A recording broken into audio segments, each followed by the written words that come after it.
Sœurs en Jésus-Christ, la paix et la grâce du Seigneur soient avec vous. Désolé du retard causé par simplement des choses indépendantes de notre volonté. Nous bénissons le Seigneur de ce que nous pouvons vous accueillir à notre étude biblique du vendredi soir. Nous allons continuer la démarche, comment vaincre la dépression, et nous prions que le Seigneur, une fois de plus, soit au rendez-vous et que son Saint-Esprit nous inspire et vous prodiguer non seulement les enseignements, mais aussi participer à l'onction qui se dégage dans cet enseignement et l'appliquer à votre vie en ces temps de pandémie.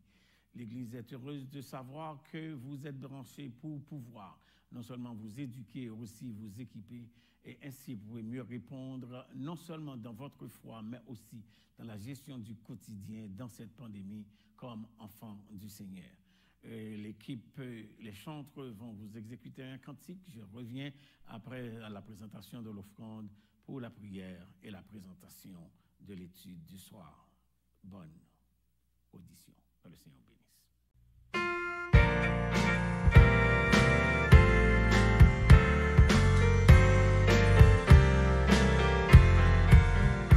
Triomphe, chantons l'allégresse, réjouissons-nous devant Dieu, que chant de louange sans cesse, à sa gloire remonte en tout lieu.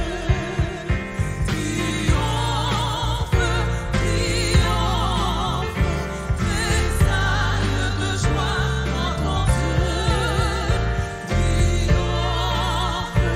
Triomphe, tressaille de joie en ton Dieu.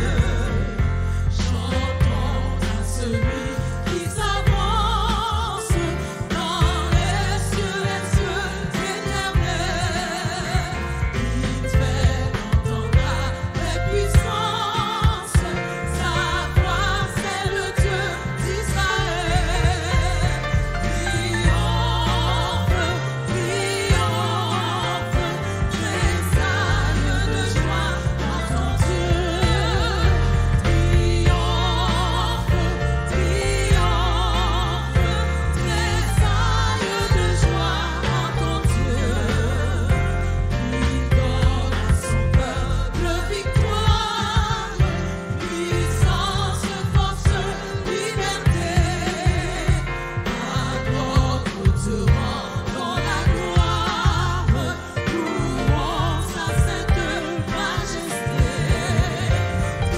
Triomphe, triomphe, tressaille de joie en ton Dieu.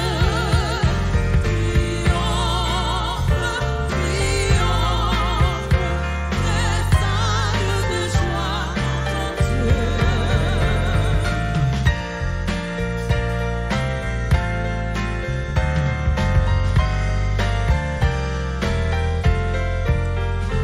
Le concert avec les sept anges, faisons retentir notre voix.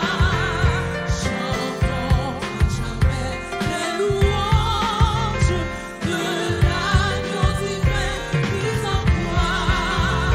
Triomphe, triomphe, tressaille de joie en ton Dieu. Triomphe,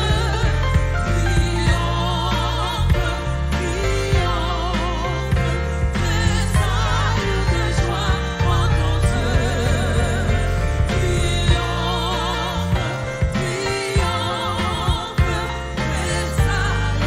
joie en ton Dieu. Triomphe, triomphe,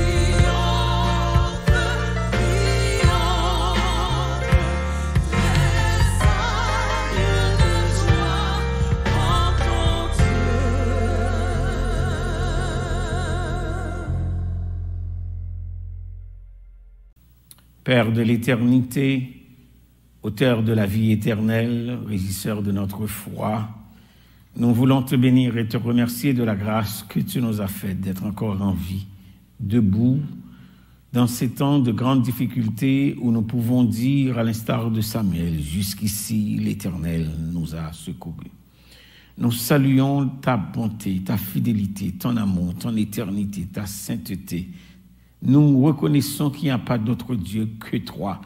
Nous reconnaissons qu'il n'y a pas non plus au notre Dieu. De Dieu avant toi, il n'y en aura pas après toi. Et les idoles des nations, nous disent, les saintes écritures sont de l'argent et de l'or, elles sont l'ouvrage de la main des hommes. Elles ont des yeux et ne voient point, des mains et ne touchent point, des pieds et ne marchent point.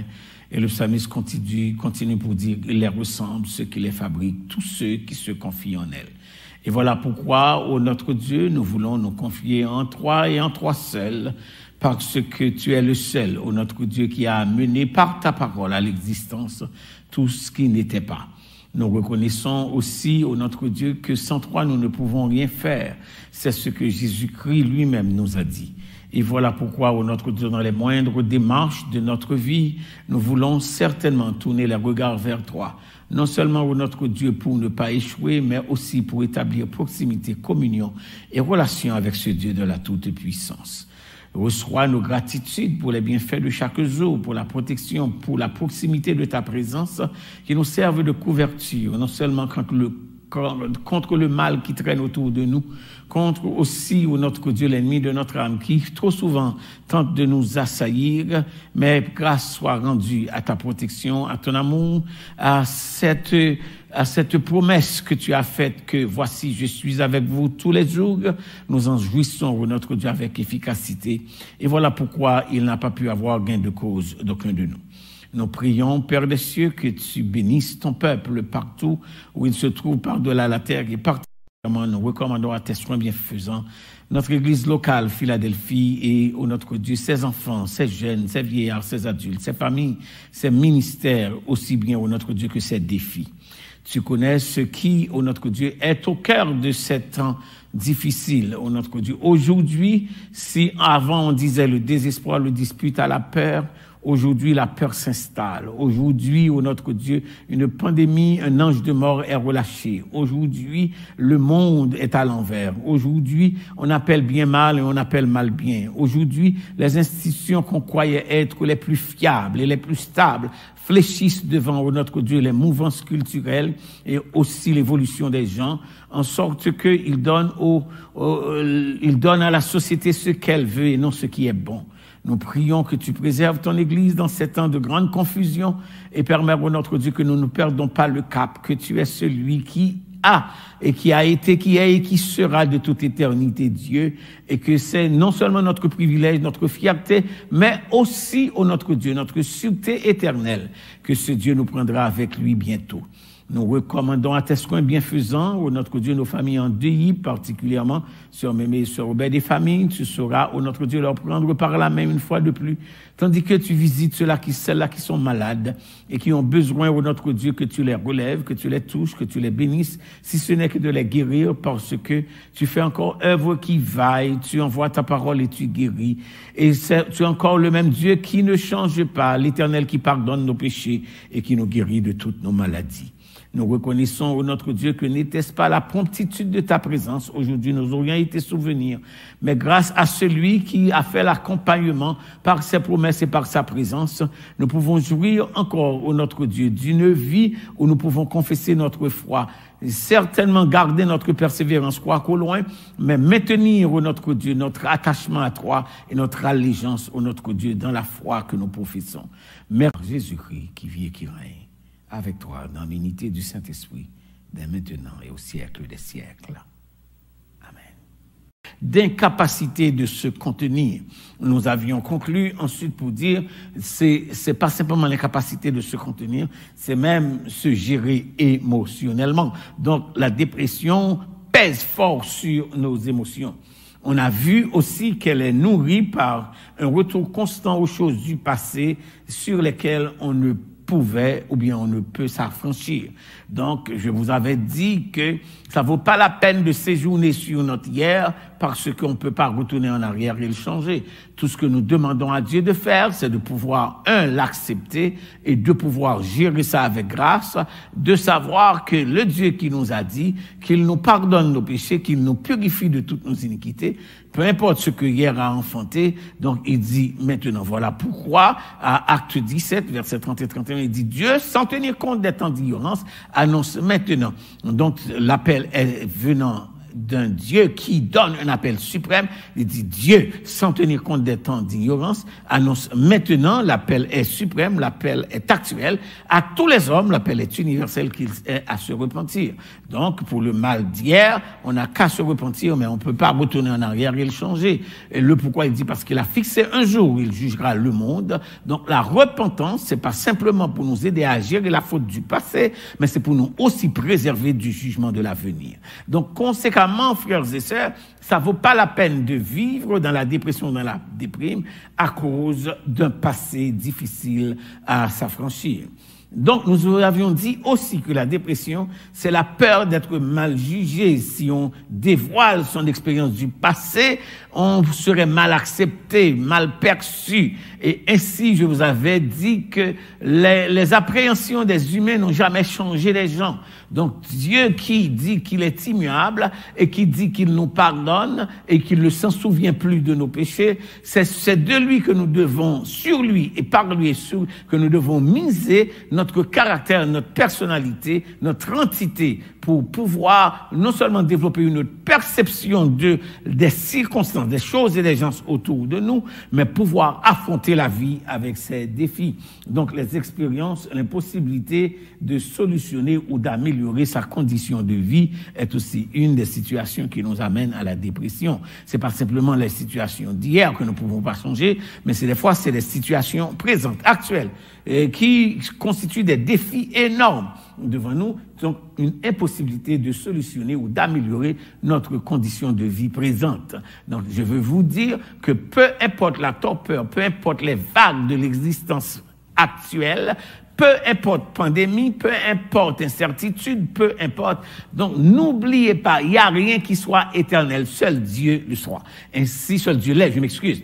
Et il faut comprendre que nous ne devons pas miser trop longtemps sur une situation présente qui paraît indomptable, parce que cela ne va pas durer toute l'existence. Ainsi, il faut miser sur l'espérance. Trop souvent, on nous dit que l'espérance frustre l'homme du bonheur du présent. Donc, pourquoi croire à l'espérance d'un demain si aujourd'hui n'est pas bon? Frères et sœurs, les expériences de la vie, bonnes ou mauvaises, font partie intégrante du menu de l'existence. Ainsi, je vous demanderai de ne pas sombrer, non seulement dans l'incertitude, encore moins dans l'inquiétude, parce que nous n'avions jamais été les gérants de notre existence. Nous avons l'opportunité de gérer simplement ce que nous pouvons. Le possible est à nous, l'impossible est à Dieu. Donc, ainsi, se rappeler que aussi, troisième élément, la peur. C'est pas simplement le passé que nous ne pouvons pas changer, c'est pas simplement le présent qui ne dure pas éternellement, mais c'est la peur. Troisièmement, nous avons vu que la peur n'est pas de Dieu, la peur de ce que demain va enfanter, la peur de ce qu'on va dire de nous, la peur de ne pas pouvoir répondre à des capacités ou bien à des situations qui demandent intelligence et qui demandent agilité ou habileté et que nous n'avons pas la capacité de joindre, j'aimerais que vous me suivez là, de vaincre cette dépression parce que entre ce que dit le cœur et ce que la volonté nous dicte, la tête est en train de se perdre dans un tourbillon où rien semble être à l'équilibre et comme on dit dans le classique, le panacée n'est pas à l'est. Donc, entre ce qui se passe ici et entre ce qui se passe dans le creux de notre volonté, de notre intelligence vers le cœur, donc il y a carrément un tourbillon. Donc, vaincre la dépression, c'est premièrement une considération. J'aimerais que vous me suivez ici. Vaincre la dépression, c'est une considération. Qu'est-ce qui se passe dans la tête et qu'est-ce que le cœur dit, mais qu'est-ce qui vraiment est ma volonté? Je reprends. Qu'est-ce qui se passe dans la tête? Donc, c'est une démarche à faire, à maîtriser ce qui se passe dans la tête et ce que le cœur ou l'émotion dicte versus ce que la volonté, qui est le siège de l'intelligence, peut dicter. Ainsi, frères et sœurs, la première chose que je voudrais recommander, si vous êtes au bord de la dépression, c'est premièrement d'écrire l'expérience de vos 20 regrets. D'écrire l'expérience de vos 20 regrets. On arrive dans la vie avec des choses qu'on a faites pour lesquelles on épouse ou on éprouve de profonds regrets. J'ai pas dit que l'on n'a pas ce sentiment de vouloir bien faire ou bien de n'avoir pas bien fait, on le sait, mais pour ce sentiment qui nous dit « je n'avais pas bien fait » nous amène à vivre dans un regret profond. Et ce regret profond peut nous amener dans cet état de déprime que nous ne pouvons pas contrôler. L'apôtre Paul a fait une confession d'une attitude qu'il a eue par rapport à l'évangile, par rapport à Jésus-Christ. C'est ce que les grands théologiens auraient mis dans la catégorie de la dépression spirituelle. Je vais lire pour vous cette dépression ou bien comment il fait pour décrire l'expérience. J'ai dit, première chose, c'est décrire l'expérience des 20 regrets. Je lis à 1 Corinthiens chapitre 15, verset 8, et je m'arrête au verset 10. 1 Corinthiens chapitre 15, verset 8 au verset 10. Après eux tous, il m'est aussi apparu à moi comme à l'avorton, un bébé avorté. Regardez le langage. Car je suis le moindre des apôtres. Diminution de sa personne. 3. Je ne suis pas digne. Intégrité et dignité mal perçues. Je ne suis pas digne d'être rappelé apôtre. Élévation refusée. Et voilà comment il décrit ce 20 regrets, parce que j'ai persécuter l'Église de Dieu. Donc, ce 20 regret du passé, il ne peut pas retourner en arrière, le changer, il l'a fait. De quoi vous l'avoir dit, comportement ou attitude, action posée dans le passé ne saurait être corrigé par quoi que ce soit dans le présent. Tout ce qu'on peut épouser, parce que 1, on ne peut pas retourner dans le passé et le changer. 3, c'est gravé dans la mémoire des gens et dans l'espace que nous l'avions fait. Et 4, ça nous domine parce que c'est un acte personnel. Mais regardez bien ce que Paul dit. Non seulement après avoir séjourné pour dire qu'il est un apôtre avorté, je suis le moindre. Il dit, après eux tous, il m'est apparu à moi comme à l'avorton. C'est comme il dit, j'ai failli ne pas être dans la galerie des hommes appelés pour servir Dieu. Je suis un apôtre avorté. Car je suis le moindre des apôtres, non seulement avorté, mais aussi une diminution de sa personne par rapport à l'élévation. Et troisièmement, il dit, je ne suis pas digne. Ici, il questionne l'intégrité et son attitude dans le passé par rapport à une moralité. Et je peux vous aider à comprendre l'attitude de Joseph, qui pouvait tomber dans la dépression à cause de, premièrement, la haine de ses frères, deuxièmement, qu'ils l'ont accusé, troisièmement, ils l'ont jeté, et ensuite, ils l'ont repris, ils l'ont fait remonter, ils l'ont vendu, ils l'ont revendu, il a été agressé, il a été accusé, il a été emprisonné, il a été oublié. Et finalement, on nous dit que l'Éternel était avec lui. Je vais vous dire, si vous vivez au cœur ou à côté ou tout près de cette affaire qu'on appelle la dépression, Dieu n'abandonne jamais ses enfants. L'élément que vous écoutez ici. La présence des souffrances n'indique pas l'absence de la présence de Dieu. La présence du malheur, du danger, des difficultés, des épreuves, des pandémies, de la mort, du deuil, n'indique pas l'absence de la présence de Dieu. C'est important de se le rappeler, et là, Paul fait un rappel de ses 20 regrets. Et il le décrit. J'ai persécuté à outrance l'Église du Seigneur. J'ai pas dit qu'il a eu un remords. J'ai dit qu'il a eu un regret. Et dans ce regret, il a fait 3 choses. Si tu ne peux rien contre une chose du passé qui semble affecter votre présent, mieux vaut ne pas y penser. Vous dites, pasteur, c'est difficile de ne pas y penser. Je vais vous dire une chose. Ne pas y penser ne veut pas dire que ça ne vous traverse pas la pensée. Mais ne pas vous laisser dominer par cette pensée-là. Ne pas vous laisser dominer. Le pourquoi? Parce que c'est une perte de temps. Je vous le dis, je ne veux pas faire de vous, il faut avoir un caractère monstre devant la dépression. Non, j'ai dit qu'il faut gérer ça dans la pensée pour 3 raisons. On ne peut pas retourner en arrière, l'effacer. Deuxièmement, j'ai dit c'est une perte de temps. Troisièmement, on ne peut pas l'effacer non plus dans la pensée des gens. Tout ce qu'on peut y faire, c'est de l'accepter dans le passé et de le décrire comme étant un des 20 regrets. Et ça suffit, frères et sœurs, un de nos 20 regrets et de le décrire. C'est important, de décrire comme étant 20 regrets. Deuxième démarche, après avoir pris la liberté, la responsabilité de décrire l'expérience, comme Paul vient de le faire, deuxièmement, c'est identifier la cause. Identifier les causes dans lesquelles vous aviez évolué. Identifier les causes. Il est impossible d'être possédé. Il est possible, je m'excuse, d'être possédé par la peur du futur. Je reprends. Il est possible d'être possédé par la peur du futur. Je n'ai pas dit que c'est normal, je n'ai pas dit que c'est légal, je n'ai pas dit que c'est spirituel. J'ai dit qu'il est possible d'être possédé par la peur du futur. Laissez-moi vous dire pourquoi. Premièrement, c'est parce qu'on séjourne dans le fait qu'on devient incapable. Qu'on devient incapable de gérer dans le présent, écoutez ma voix, de gérer dans le présent ce que le futur peut enfanter. Suivez-moi, frères et sœurs. Si vous ne pouvez pas changer la chose qui va arriver, pourquoi craindre la chose?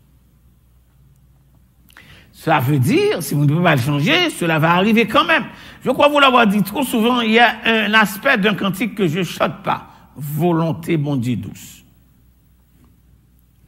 C'est pas que c'est pas vrai, non, que volonté, bon Dieu, douce. Mais au moment où vous la vivez, ça peut être difficile. Je vais vous donner un exemple. Demain, si Dieu veut, on amène le cadavre de frère Augustin Doucet ici. Je suis sûr, si Mémé pouvait changer la situation, elle l'aurait changé. Si Obed pouvait changer la situation, il l'aurait changé. Mais c'est demain, cette affaire de demain qui va se passer là. On doit faire face à ça et personne ne peut le changer. Donc, si on ne peut le changer, qu'est-ce qu'on fait, pasteur? On demande au Seigneur la grâce de l'affronter. Sachant que peu importe la rigueur de la détresse, la mort ou la maladie, peu importe sa rigueur, elle est temporaire. Peu importe sa rigueur, elle est temporaire. Donc, identifier les causes. Deuxième, c'est quand vous laissez, ou bien quand nous laissons nos hier commander notre aujourd'hui et détruire notre avenir. Quand nous laissons nos hier, notre passé, commander notre aujourd'hui et détruire notre avenir. Donc, ce qui est dans le passé, en d'autres termes, j'aimerais que vous me suivez et suivez exactement l'exercice que je suis en train de faire. Quelque chose vous est arrivé un lundi, un 20 avril 1976. Juste un exemple. Donc, aussi longtemps que vous traînez ce lundi 20 avril dans votre tête, mai n'est jamais arrivé. Juin n'est jamais traversé. Juillet n'est jamais. 79 n'est jamais. Donc, vous restez en arrière. Et je crois vous l'avoir dit souvent, celui qui vit dans le passé ne progresse jamais. Si Dieu, qui vit dans l'éternité et dans un éternel présent, dit qu'il mettra vos fautes en oubli une fois à les confesser, et les problèmes n'ont pas une durée éternelle, et puis que nous avons la certitude que demain est un autre jour, alors, ce n'est qu'une perte de temps. Je reprends, ce n'est qu'une perte de temps de sombrer notre présent et de dommager notre avenir par rapport à notre passé. Identifier les causes. Comment identifier les causes? C'est quelles sont les causes de la dépression? La perte d'un emploi, une maladie prétendue incurable, ou bien la situation avec un enfant, ou bien une anxiété sur l'économie. Ça peut être une multitude de choses qui nous préoccupent dans ce temps de pandémie et qui nous amènent à sombrer dans la dépression. Frères et sœurs, si on peut identifier les sources et les causes de la dépression, j'ai appris à l'école qu'une fois qu'on connaît la nature de notre problème, nous n'avons plus un problème, nous avons un projet. Et quand on a un projet, qu'est-ce qu'on fait? On travaille dessus. Donc, je vous demanderai de ne pas vous sombrer dans la dépression. Vaincre une considération de la tête, le cœur et le corps. 2, de décrire l'expérience du mal que vous avez fait. Je l'ai baptisé avec le terme des 20 regrets. 2, j'ai dit identifier les causes, identifier les sources de chagrin, d'incertitude, d'anxiété ou de quoi que ce soit.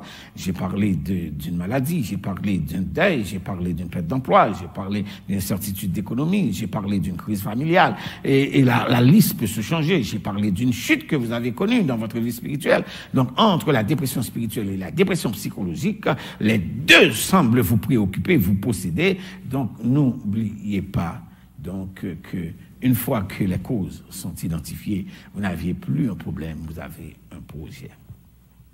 La troisième recommandation, c'est lire la parole. Restez connectés avec les promesses de Dieu. Je vais vous lire un passage dans le psaume 42 et psaume 43. Tournez vos Bibles avec moi. Psaume 42 et psaume 43 nous permettant de faire face à des situations difficiles quand nous sommes au bord de la dépression. Psaume 42 et psaume 43. Voilà ce que nous lisons. Comme une biche, psaume 42, soupire après des courants d'eau, ainsi mon âme soupire après toi, ô Dieu. Et regardez le langage, le discours, le contenu, la substance de ce texte. Ô Dieu, mon âme a soif de Dieu, du Dieu vivant. Quand irai-je et quand paraîtrai-je devant la face de mon Dieu? C'est une âme qui languit après une délivrance et après une assistance et une présence. Mais regardez qu'est-ce que dit l'auteur dans ce psaume 42. Mes larmes sont ma nourriture, jour et nuit. Constant détresse. 2. Pendant qu'on me dit sans cesse, où est mon Dieu? Dans la souffrance, on pense que Dieu est absent. C'est pourquoi je viens de vous dire que la présence de la souffrance ne veut pas dire nécessairement l'absence de la présence de Dieu.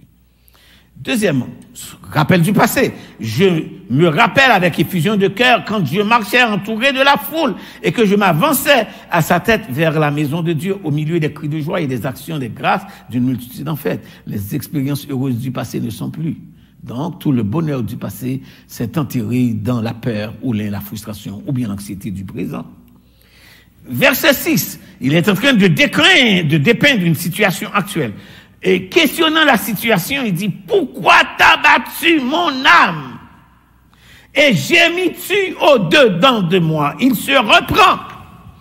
Pourquoi t'as battu mon âme? Et gémis-tu au-dedans de moi? Voilà la périphrase clé dans sa portion montée. Après avoir interrogé son âme, donc on comprend qu'ici que la tête parle au cœur, et le cœur parle au siège de la volonté. Pourquoi t'as battu mon âme et gémis-tu au-dedans de moi? Donc, comprends qu'il y a deux entités ici. Il y a quelqu'un qui parle à lui-même. Il parle à son âme. Vaincre la dépression, c'est laisser le will, comme on dit en anglais, la volonté commander ce qui est émotionnel. Pourquoi t'as battu mon âme? C'est pas simplement la question, mais écoutez pourquoi il dit l'âme ne devrait pas s'abattre. L'intérieur ne devait pas se perdre. L'équilibre doit être au rendez-vous. Il dit pourquoi t'as battu mon âme et gémis-tu au-dedans de moi? Espère en Dieu. Ça, c'est un élément de la foi. L'espérance, c'est un élément de la foi. Il dit espère en Dieu. Espère en Dieu. Quoi? Pourquoi? Parce que je mange mes larmes pour nourriture, au verset 4. Parce que jour et nuit, pendant qu'on me dit sans cesse, où est mon Dieu? Tandis qu'on me dit à l'extérieur, où est mon Dieu? À l'intérieur de moi, je dis, j'espère en Dieu. Donc, entre l'extérieur, j'aimerais que vous me suivez ici. Donc, vaincre la dépression, c'est quand nous laissons ce qui est extérieur dominer ce qui est intérieur. Il dit, plutôt faisons l'inverse. Il commande à son âme de l'intérieur d'espérer en Dieu et de ne pas laisser ce qui cause les larmes, ce qui cause les souffrances, vous jeter dans la dépression. espère en Dieu. Remarquez bien que ça ne se termine pas au verset. Après la question, pourquoi t'as battu mon âme? Et gémit dessus, il fait la description de son état au-dedans de moi. Maintenant, il se rappelle alors d'espère en Dieu, c'est la foi. Car je le louerai encore. Tandis que la dépression, c'est l'anxiété, tandis que c'est l'incertitude, tandis que c'est la faiblesse de ne pas se contenir, il dit je le louerai. Il y a un futur de jubilation qui attend quand on peut prendre le chemin pour vaincre la dépression. Psaume 42 continue pour dire. J'aimerais que vous regardiez quelque chose qui se passe dans le même psaume, psaume 42, après qu'il dit, espérant Dieu car je le louerai encore, il est mon salut. Le terme salut ici ne veut pas dire salut éternel seulement, mais me sauver de toutes les situations où j'ai besoin d'être sauvé. Et mon Dieu, il est le Dieu de toutes mes délivrances. Il est le Dieu de toutes mes délivrances. Espère en l'Éternel. Espère en Dieu, car je le louerai encore, il est mon salut et mon Dieu. Dans le cantique, espère en Dieu quand la souffrance, brisant ton corps, trouble ton cœur, l'auteur du cantique dit, chez lui, jamais l'indifférence ne le distrait de ton malheur. Français. En d'autres termes, Dieu ne reste pas insensible ou indifférent aux épreuves ou aux souffrances de ses enfants. Chez lui, jamais l'indifférence ne le distrait de ton malheur. Écoutez ça, espère en Dieu quand ton pied glisse sous les efforts du tentateur. Donc la dépression vient d'une source maléfique, que ce soit psychologique, que ce soit spirituelle. Espère en Dieu quand ton pied glisse sous les efforts du tentateur. Écoutez, troisième, il dit, saisis la main libératrice. N'est-ce pas vrai que nous disons que la foi est une ferme assurance des choses qu'on espère, une démonstration? Voilà, ici, quand l'auteur nous dit, saisis la main libératrice, en d'autres termes, va auprès de ton Dieu à genoux, non seulement célèbre, c'est ce que on a vu tantôt, je le louerai encore. Donc, c'est pas je le louerai une fois, je le louerai encore. C'est parce que la dépression enlève ta joie, ta louange, ton cantique. Donc, il faut penser que tu reprendras ton cantique, tu reprendras ta louange, tu reprendras ta jubilation. N'est-ce pas vrai que le peuple d'Israël, dans la captivité de Babylone, l'une des plus sévères captivités, dit, nous lisons dans le psaume 37, si je ne m'abuse, il dit, sur les bords du 137, sur les bords du fleuve à Babylone, nous étions assis. Là, nos vainqueurs nous demandaient des cantiques et nos oppresseurs de la joie. Remarquez bien, ils étaient des vaincus, des oppresseurs. Donc, ils vivaient une dépression dans la captivité. Sur les bords du fleuve à Babylone, nous étions assis. Et là, nos vainqueurs nous demandaient des cantiques et nos oppresseurs de la joie. Il dit, chantez-nous quelques-uns des cantiques de Sion. La dépression vous enlève le goût de louer ton Dieu. De louer votre Dieu, je m'excuse. La dépression vous enlève le goût de louer votre Dieu. Donc, suivez ça. Il dit, quand ils nous demandaient, et c'était quoi leur questionnement? Comment chanterions-nous les cantiques de l'Éternel sur une terre étrangère? N'est-ce pas vrai que je vous avais dit que reconnaître la dépression, c'est un lieu de tourment qui apporte confusion, agitation, trouble, causé par une sorte d'incapacité de s'en sortir. On va vers le psaume 42, verset 7. Mon âme est abattue au-dedans de moi. Aussi, écoutez ça, dans l'abattement, aussi, c'est à toi que je pense. Aussi, c'est à toi que je pense. Changez l'ordre de votre réflexion. Misez sur la fidélité, la bonté, la grandeur, la puissance de Dieu. Faites de Dieu l'objet de votre réflexion. Même lorsque, suivant le verset suivant, 8, même quand un flot appelle un autre flot. Mais le verset 9 du psaume 42 dit, le jour, l'Éternel m'accordait sa grâce. La nuit, je chantais ses louanges. Je vais dire quelque chose en anglais et je le dis en créole en français. When you are facing depression, praise your way out of it. Ça, c'est l'anglais. Let me say that again. When you are facing depression, praise your way out of it. Quand tu fais face à la dépression, prends la louange pour sortir de cet état. Là, on fait face à la déprime et puis on saute tomber ou pas capable de ni tête, ni corps, ni en dedans, eh bien, chanter, mener tête ou dans temps de louange pour sortir tête ou là-dedans. Le jour, l'Éternel m'accordait sa grâce, la nuit, je chantais ses louanges, et voici la dernière étape. Il dit, j'adressais une prière au Dieu de ma vie. Jamais, je vais reprendre, jamais, Dieu ne ferme pas ses oreilles aux requêtes de ses enfants en détresse. Jamais, Dieu qui fit la promesse ne manquera de l'accomplir, sachant que son enfant sauvé de la détresse ne manquera pas de le bénir. Au psaume 43, l'auteur fait un autre exercice de la dépression dans une autre cause. Il commence à rendre justice. La dépression peut être le résultat de quelqu'un qui est victime d'une injustice familiale, politique, professionnelle, communautaire, et j'en passe. Rends-moi justice, ô Dieu, défends ma cause. En d'autres termes, au lieu de tomber dans la déprime, apporte. C'est l'un des grands théologiens du XXIe siècle dit que la prière, c'est avoir accès à la salle d'audience. Dans une salle d'audience, on est venu déposer nos doléances. Donc, si la prière, c'est avoir accès à cette salle d'audience, donc il est venu dans cette salle d'audience, au psaume 43, le psalmiste dit, « Rends-moi justice, ô Dieu, défends ma cause contre une nation infidèle. » Remarquez bien ici, c'est une question, pas d'un individu, pas simplement d'une famille, pas d'une communauté, une nation. Ensuite, il dit, « Délivre-moi des hommes de fraude et d'iniquité. » C'est quelqu'un qui a été non seulement victime d'injustice, mais aussi d'indécence. Absence d'intégrité, absence d'équité. Donc, voilà les paramètres. On a vu l'exercice de la tête, le cœur et la volonté. On a vu, 3, décrire l'expérience des 20 regrets. On a vu identifier les causes. On a vu s'accrocher à la parole de Dieu. Je vous donne les références, psaume 42, psaume 43. 4, discipline, 4e discipline, agir sur la vérité. Qu'est-ce que ça veut dire, pasteur, agir sur la vérité? C'est être obéissant à la parole. Être obéissant à la parole.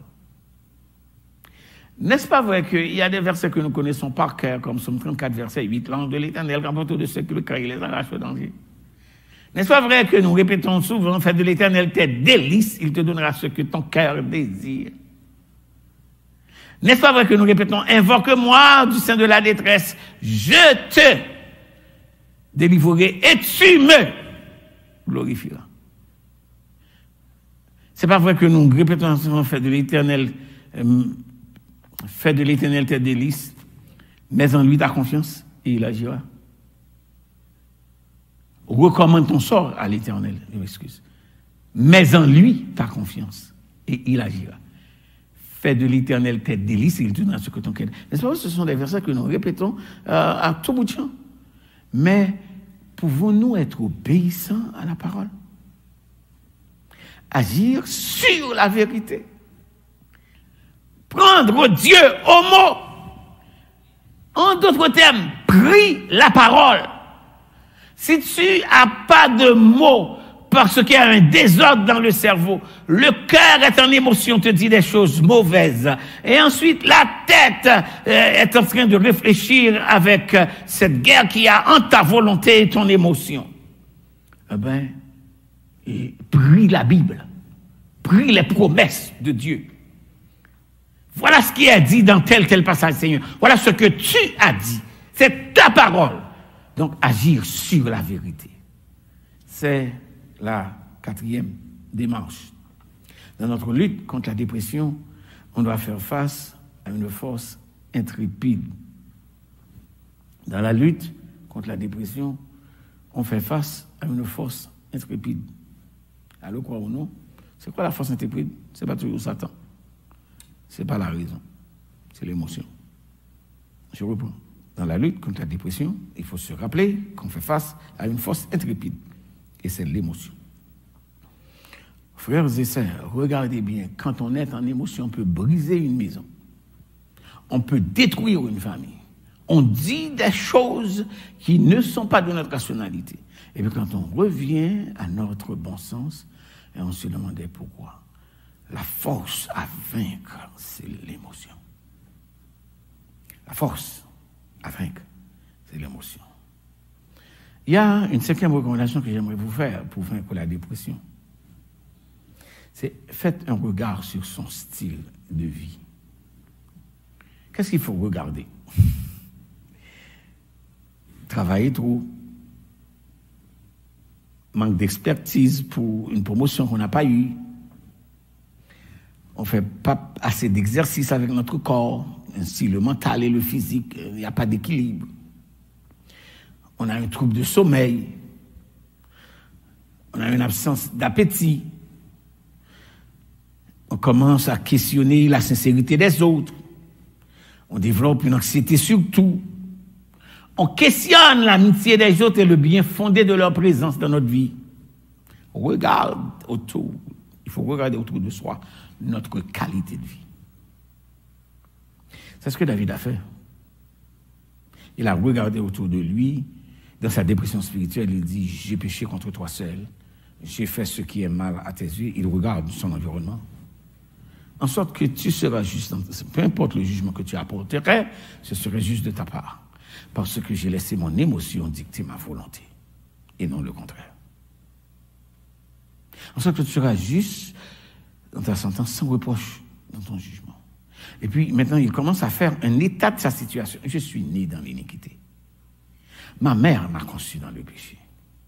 Mais je sais envers et contre tous ces prérequis qui vont contre ma stabilité. Et je ne fais pas la défense que j'avais le droit de tuer le mari de l'autre, encore prendre sa femme, après avoir alimenté tout, pouvoir expériencer tout ce que vous m'avez donné, honneur dans cette compétition, ou même dans cette volupté.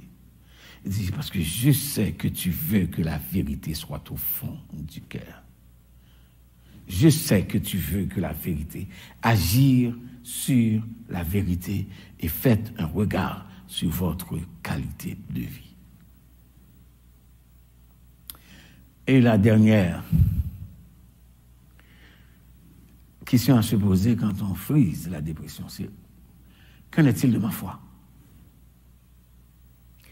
Quand tout semble être contre nous et on est aveuglé par le désespoir, quand tout semble être contre nous et on est aveuglé par le désespoir, on est appelé à cultiver la foi en Jésus-Christ. Car souvent, j'aimerais que vous me suiviez là, je termine, les vagues de la vie nous conduisent à se sentir désarmés et sans issue, sans espoir. Les vagues de la vie nous conduisent à se sentir non seulement désarmés, sans issue et sans espoir. Allons à Luc, chapitre 8. Je vais lire pour vous un texte. L'évangile de Luc, chapitre 8. Luc, chapitre 8. Je lis pour vous les versets 22 à 25. Un jour, Jésus monta dans une barque avec ses disciples. Il leur dit, passons de l'autre côté du lac. Ils partirent. Pendant qu'ils naviguaient, Jésus s'endormit. Un tourbillon fondit sur le lac et la barque se remplissait d'eau et ils étaient en péril.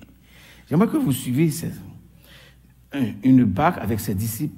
Jésus avait commandé le voyage. Passons à l'autre bord. Pendant qu'il naviguait, Jésus s'endormit. Jésus était dans la barque. J'aimerais que vous preniez ça. Jésus était dans la barque avec les disciples. Je vais vous dire ce que l'émotion peut vous empêcher de voir. Ce que l'émotion peut vous empêcher de croire. Et deuxièmement, ce que l'émotion peut vous empêcher d'avoir. De voir, de croire et d'avoir. Tout le poids du texte, c'est que premièrement, Jésus a commandé le voyage. Et quel était le mot de Jésus? Passons à l'autre bord. Pas allons au milieu de la mer, pas allons faire une balade sur les eaux, mais c'est passons à l'autre bord. C'est le mot de Jésus. Ce mot de Jésus suffit. J'aimerais que vous me suivez. Peu importe tempête, Peu importe vague, peu importe les Léviathan dans la mer, peu importe la turbulence, peu importe l'eau, peu importe le vent, Jésus a dit, passons à l'autre bord. Ça, c'est la première chose qu'il faut savoir. Ma destinée est dictée par Dieu quand tu vis la dépression. Deuxièmement, il dit, pendant Jésus dormait, la deuxième question que vous voulez vous poser, peu importe la sévérité de la vague, si Jésus est dans la barque, pensez-vous que la mer, que le vent, que les vagues peuvent engloutir Jésus? C'est pas que les vagues ne pourraient pas engloutir les disciples de la barque, mais les vagues ne pouvaient pas engloutir ni la barque avec les disciples, parce que Jésus y était. Dans la dépression, demande-toi qui est ton accompagnateur. Avec qui tu fais chemin. Et j'aimerais que vous souligniez 3 autres éléments dans le texte. Pendant qu'il naviguait, Jésus s'en nommait un tourbillon. Soulignez, un tourbillon fondit sur le lac. La barque se remplissait d'eau et ils étaient en péril. Soulignez pendant qu'il naviguait. La dépression ne vient pas quand on fait rien. La dépression vient quand on est occupé à sa profession, quand on est occupé à une carrière, quand on est occupé à éduquer ses enfants, quand on est occupé à prendre soin de sa famille, quand on est occupé à faire son ministère, quand on est occupé à obéir à la volonté de Dieu. Et puis, soudain, un arrêt, soudain, une vague, soudain, une tempête, soudain, un obstacle. Soudain. Voilà. C'est quel est ton tourbillon? La pandémie? L'incertitude de l'économie? La réussite de la famille? La maladie de votre enfant? C'est quel est votre tourbillon? La stérilité? C'est quel est votre tourbillon? C'est l'incapacité de réussir? L'absence de succès? Vous avez tellement fait d'efforts pour pouvoir sortir avec brio, et voilà que semble-t-il chaque coup avancé est un pas vers l'échec. C'est quel est votre tourbillon? Un tourbillon fondit sur le lac. Écoutez ça, la barque se remplissait d'eau. Maintenant, le tourbillon n'était pas simplement en dehors de la barque. Le tourbillon maintenant est à l'intérieur de la barque. Il y a les problèmes externes et les problèmes internes quand vous vivez la dépression. Mais, suivez ça, il y a le vent, la mer en dehors de la barque. Maintenant, il y a le vent et la mer à l'intérieur de la barque. Il va y avoir le vent, la mer à l'intérieur des disciples. C'est quoi le vent et la mer? La peur. Je reprends. Il y a le vent, la mer à l'extérieur de la barque. Il y a le vent, la mer à l'intérieur de la barque. Il y a le vent, la mer à l'intérieur des disciples. Remarquez bien, si vous lisez le même passage dans Marc chapitre 4, versets 35 à 41, vous trouvez le même épisode. Jésus ne s'est pas adressé aux disciples d'abord. Jésus va premièrement s'adresser à la source de leur peur, la source de leur anxiété, la source de leur problématique. Il parlait au vent et à la mer. Tais-toi, fais silence. C'est alors, après les deux premières commandes, Jésus est revenu à la charge pour dire, pourquoi avez-vous si peur? Comment n'avez-vous point de foi? J'ai dit tantôt, praise your way out of it. Écoutez ma deuxième. Believe God and take your way out of it. Croire Dieu et prendre le chemin de sortir de la dépression. Il n'a pas dit croire en Dieu, il dit croire Dieu. Le texte dit, le verset 24, ils s'approchèrent et le réveillèrent en disant, Maître, nous périssons. C'est un réveil. Regardez le texte bien. Ils sont allés vers Jésus pour faire état de la situation d'inquiétude, d'incertitude, de péril. Et puis, Jésus, apparemment, ne prenait même pas cas de ses disciples, va juste directement au problème. Et j'aimerais que vous lisez le texte de Luc, chapitre 8, versets 23 et 24. Ils disent, non seulement le calme revient, mais un apaisement. Il menaça le vent et les flots qui s'apaisèrent et le calme revient. Il menaça le vent, je reprends, il menaça le vent, les flots. Donc il y a deux entités ici. Le vent cause les flots. Les flots rentrent dans la barque. Les flots dans la barque alimentent la peur des disciples. Et à partir de cela, Jésus amène le calme et demande à ses disciples, qu'est-ce qui se passe avec votre foi? Believe your way out of it. Et ils vont réaliser que celui qui était leur accompagnateur avait l'autorité pour commander même le vent et la mer lui obéissent. Même le vent et la mer lui obéissent. Où est votre foi dans cette pandémie? Où est votre foi dans cette incertitude? Où est votre foi dans cette anxiété que le monde traverse? Où est votre foi dans cette absence de sérénité? Où est votre foi dans cette instabilité? Où est votre foi pour non seulement vaincre, pour non seulement faire considération de ce qui se passe entre la tête, le cœur et la volonté, pour considérer et décrire l'expérience des vains en regret. Deuxièmement, identifier les causes ou les sources de votre déprime. Ayez la parole de Dieu pour guider en tout temps, pour pouvoir agir. Quatrièmement, sur la vérité par l'obéissance. Cinquièmement, faire un regard sur votre style de vie. Et septièmement, positionnez-vous dans la foi pour résoudre les problèmes du passé, du présent et l'incertitude du futur. Et contempler les vagues de la vie comme étant passagères, temporaires, éphémères. Et vous traverserez non seulement les vagues, non seulement les flots, vous sauverez votre bateau, vous garderez votre Jésus, vous regagnez votre calme, et les vents cesseront, et les vagues diminueront, pour ne pas dire disparaîtront, et le Jésus reviendra pour remettre au cap la foi qui a été chancelée.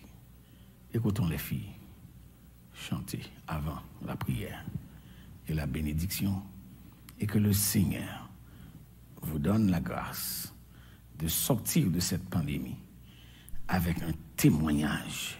Pas vous serez vainqueur, pas vous aviez eu le temps de considérer la victoire, mais personne ne peut parler de victoire s'il n'a jamais rien combattu. On ne peut pas parler de succès s'il n'a jamais rien tenté et essuyé des échecs. On ne peut jamais parler d'excellence de la vie avec Dieu si on n'a jamais séjourné les liens avec Satan, avec le péché, avec le monde, avec la convoitise. On ne peut pas jamais parler de bonheur si on n'a jamais séjourné dans des temps de malheur. Alors que le Seigneur vous ajoute la grâce de vaincre la dépression par ce cantique. Par ce...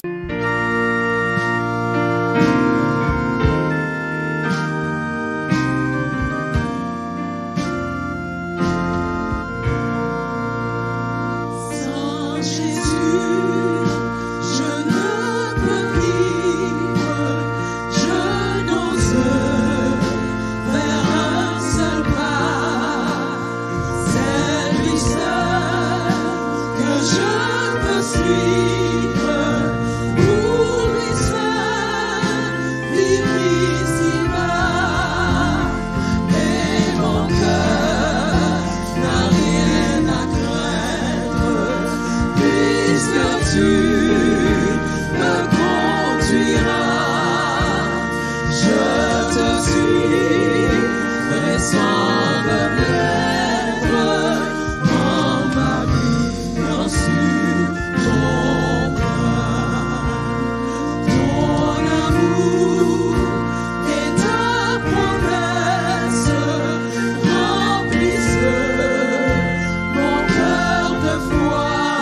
Pour ta fidélité, pour ta grâce, pour ton amour, les provisions faites à notre endroit dans des temps de grandes difficultés. Quand, ô notre Dieu, notre foi n'est pas au beau fixe, l'auteur du Cantique 85, où dites-moi l'histoire de l'amour de Jésus, dit « J'aimerais entendre cette histoire lorsque je perds courage et lorsque faiblit ma foi. » Seigneur, tu nous apprends aujourd'hui à saisir les armes nécessaires pour vaincre les temps de déprime, parce que les preuves, les détresses, les angoisses, les vagues, les turbulences font partie intégrante de la vie. Donne-nous de nous rappeler que notre destinée est entre tes mains et que nous n'avons rien à craindre parce que tu nous accompagnes dans le cheminement de notre existence. Fais éclater ta gloire dans nos vies et donne-nous de nous rappeler que celui qui tient les rênes, ô notre Dieu, de ce pèlerinage que nous faisons sur cette terre s'appelle l'Éternel des armées. Non seulement qu'il est en contrôle parce qu'il est souverain, mais aussi qu'il est gracieux et condescendant et il vient au secours de ses enfants. Donne-nous de nous atteler, ô notre Dieu, à ce discours, de parler à notre âme pour dire « Retourne à ton repos, car l'Éternel t'a fait du bien. » Et faire le questionnement que le psalmiste a fait. « Pourquoi t'as battu mon âme et gémis-tu au-dedans de moi? Espère en l'Éternel. » Voilà pourquoi, Seigneur, envers et contre les avis du temps, nous voulons espérer en toi. Fais éclater ta gloire et manifeste ta puissance. Parle encore à nos cœurs. Conduis cette fin de semaine, ô notre Dieu, si difficile, nos pas et nos cœurs vers le trône de grâce où tu nous invites trop souvent à nous retrouver pour être secourus dans nos besoins. Qu'il en soit ainsi. Veille sur ton peuple en tout lieu et que ta grâce repose sur chacun de tes enfants. Par Jésus-Christ qui vit et qui règne avec toi dans l'unité du Saint-Esprit, dès maintenant et au siècle des siècles. Amen. Et maintenant, que le Dieu de paix vous sanctifie lui-même tout entier, et que tout votre être, l'esprit, l'âme et le corps puissent être irrépréhensiblement gardés à Jésus-Christ pour le jour de son avènement. À lui soit la gloire dans notre vie, dans notre famille, dans notre Église, dans nos ministères, dès maintenant et au siècle des siècles. Amen. Bonne fin de soirée. À vous qui adorez avec nous dimanche après dimanche par le biais de l'Internet, tout le plaisir est pour nous d'étendre nos salutations jusqu'à vous. Si vous désirez adorer avec nous par vos dons, cela est maintenant possible. Rendez-vous sur le www.philadelphie.org/dons. Choisissez votre langue de préférence dans le coin inférieur droit. Puis, choisissez le montant de votre don. Au besoin, choisissez l'une ou l'autre des options du menu déroulant et cochez la case « Don mensuel » si vous désirez faire une contribution sur une base régulière. Vous avez ensuite le choix de faire votre don à partir d'un compte PayPal déjà existant ou faire un don avec une carte. Important, si vous êtes déjà membre de l'Église évangélique Philadelphie et que vous avez un numéro de dîme, inscrivez-le dans la case « Écrire un message ». Puis, remplissez le formulaire de vos informations personnelles afin de compléter le processus.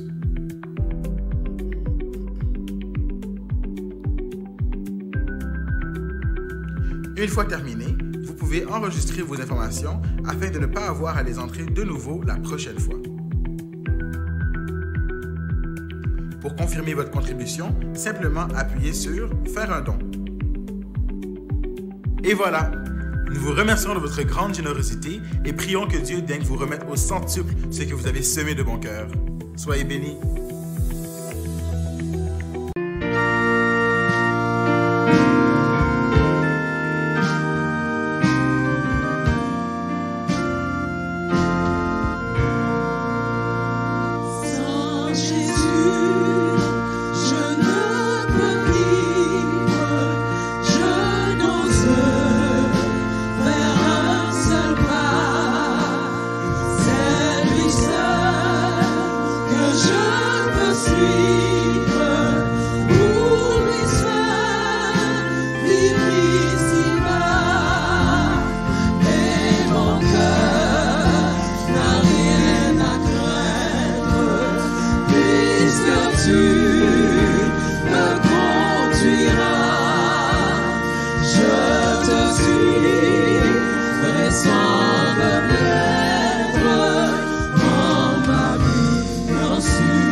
je